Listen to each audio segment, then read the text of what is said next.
أعوذ بالله من الشيطان الرجيم నేను శపించబడిన బహిష్కరించబడిన శైతాన్ నుండి రక్షణ పొందటానికి అల్లాహ్ శరణు వేడుకుంటున్నాను. أفلم يسيروا في الأرض فينظروا كيف كان عاقبة الذين من قبلهم دمر الله عليهم وللكافرين أمثالها ఏమి వారు భూమిలో సంచరించి చూడలేదా? వారికి పూర్వం గతించిన వారి పర్యవసానం ఏమైందో?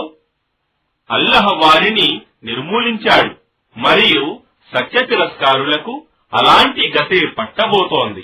ذلك بأن الله مولى الذين آمنوا وأن الكافرين لا مولى لهم. ఇది ఎందుకంటే నిశ్చయంగా విశ్వసించిన వారి సంరక్షకుడు అల్లాహ్ మరియు నిశ్చయంగా సత్య తిరస్కారులకు సంరక్షకుడు ఎవ్వడూ లేడు.